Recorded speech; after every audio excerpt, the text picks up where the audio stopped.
Welcome, welcome, welcome. Hello, I'm your host, Mrs. M. And if you haven't, make sure you click the link below. That way you can subscribe to my channel and not miss out on anything you need to scale your cleaning business to 6 figures and beyond. Wow.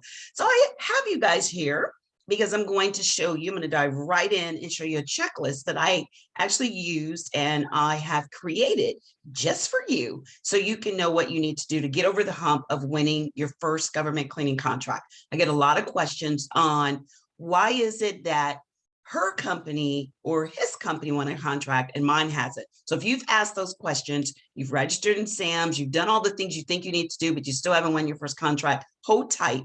In this video, I'm going to tell you exactly what you need to do. You ready? Here we go. So the first thing I did is I came up with a market research for what you're doing. Now, most of you that are here are looking at doing facility support services, which is what I've done for the last 26 years. So what I'd love you to do is look over some things that are really going to stand out. And the number one thing that are going to stand out is what differentiates you from your competitors. That is one of the things I think, if you're looking at this checklist that I'm sharing on my screen, that's something that you really need to do a deep dive and concentrate on, because so many businesses sound the same. Now, what I'd like to talk about is the riches in the niche, the rich in the niche. So what that means is find something that you're going to really help separate you from your competitors. It could be your price, which is a challenge with government. That's a hard one because a lot of them look for the cheapest price when they're doing their bidding. A lot of your competitors. It could be great customer service, attention to details, how long you've been in business,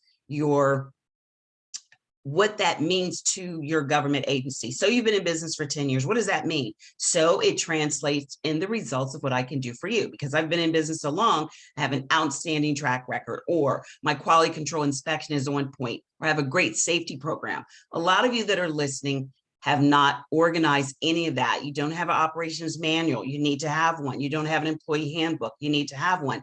If this fits your category, take the time to implement that. Probably takes about 2 hours to do each, if that long. But one of the things you don't want to do is go into a government contract and cannot keep it. I get a lot of people that mention they lost their contracts. Why?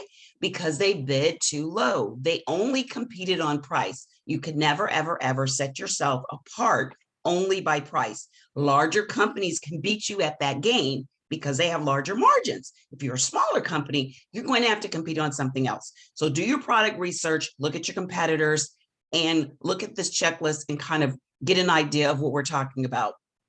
The other thing I like to show you is some activities you can do. And some of the activities you can do are to choose a industry that like you really feel you're comfortable in. So that could be, now that's within the agency. So choose an industry in the agency. So that means, are you interested in doing floor work? Are you great at doing warehouse work? Make sure you're able to put that into a really nice format, which is going to help you differentiate yourself. So I can't emphasize enough on the checklist. The very first thing I want you to do is write out. It may take you 1 to 2 hours. Oh my God, that sounds so long. 1 to 2 hours to write down that differentiator. I want you to come up with 5 things that set you apart. 5 things. You need to come up with 5 and then narrow it down and emphasize 1. Come up with 5 and emphasize 1. And that is going to be the thing that you put in your introduction letter that I've talked about so many times, which is who you are. What is it that your company name? So your name, what is your company? And the next third paragraph needs to be what separates you from the rest. Once you figure that out, the rest is history. I promise you. That's the biggest separation between small cleaning businesses that are marketing to the government. They feel the separation is not that big of a deal, but the separation, what separates you, your differentiator, is a big one. And then next is the relationships, which I'll talk about in an upcoming video. What you can do to really bond, build, engage when it comes to relationships with the government buyers. So remember, the reason why some people have gotten government contracts and you haven't is they've found an area where they found the riches in the niches and they've niched down. They're able to separate themselves because they're in the niche And that is why they have a contract and you're still looking for one. So if you'd like to learn more about what you can do to separate yourself, differentiate yourself, then guess what? You can come to my free masterclass today and sign up in the description below, registration, and make sure you're there. Space is limited. I look forward to seeing you. Matter of fact, we've got it today. Today is Wednesday. We have it every Wednesday at noon. So bring your pen, your paper. We're going to have some aha moments. I'd love to see you there. Until next time, in the next video, take care, and I'll see you soon. Bye-bye.